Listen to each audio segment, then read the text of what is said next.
اتنا غلط مطلب نکالا اس سے کہ اس نے انسان کو اپنے خدا سے دور کر دیا، اور انسان اتنا شرمندہ نظر آتا ہے کہ وہ سمجھتا ہے کہ شاید میں اس قابل ہی نہیں ہوں کہ میں اپنے پروردگار کے حضور توبہ کر سکوں، اور جب بھی اس پر مصیبت آتی ہے تو براہ راست خدا کو یاد کرنے کی بجائے وہ کسی نہ کسی عامل یا کسی نہ کسی پیر فقیر کی طرف دوڑتا ہے۔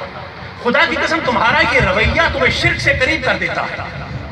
توجہ ہے آپ؟ حتمی طور پر تمہارا مالک وہ خدائے بزرگ و برتر ہے جس نے تم پر بخشش کے برسات کو قائم کرنا ہے، وہ تمہارا خدا ہے۔ جس نے تمہاری توبہ کو قبول کرنا ہے، وہ تمہارا خدا ہے۔ خدا سے انسان کو دور کرنا خدا کی قسم یہ شرک کے دہانے پر لے آتا ہے۔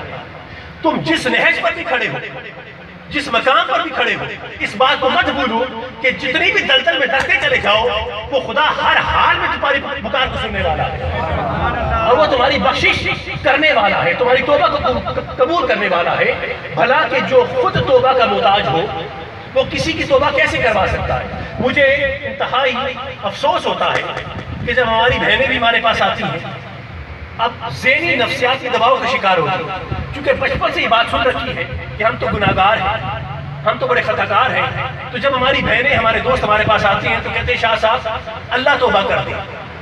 یہ ایک عام جملہ ہے کہ جو درباروں پر جا کر بیان کیا جاتا ہے کہ اللہ توبہ کر دے۔ مقصد چند اور ہوگا کہ جناب ہماری فلاں پریشانی ہے، اس کے لیے دعا فرما دے، لیکن چونکہ بچپن سے یہ رویہ پروان چڑھتا رہا ہے کہ خود اس قابل نہیں ہو کسی کے پاس جا کے توبہ کروانی ہے، اس لیے اب یہ جملہ عام ہو گیا ہے کہ بھائی پیر صاحب کے پاس جانا ہے اور جا کے اللہ توبہ کروانی ہے۔ بھائی کیا خدا سے تمہارا رشتہ ٹوٹ گیا ہے؟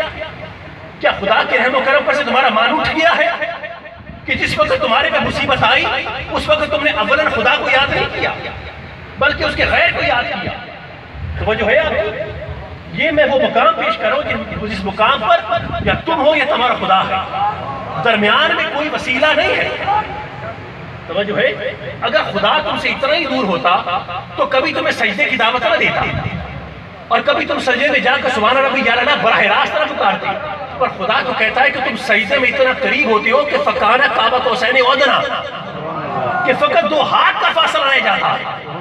تم عالم معراج پر ہوتی ہو جس کے درمیان یا تم ہو یا خدا ہے، اور وہ کوئی دوسری ہستی موجود نہیں ہے۔ توجہ ہے آپ؟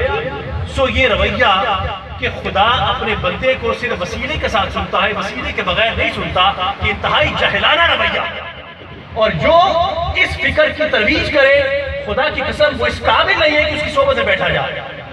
توجہ ہے آپ کی؟ سو یہ وہ طریقہ ہے، یہ وہ پہلا مقام ہے کہ جب بندہ اپنے خدا کو پکارتے کہ پروردگار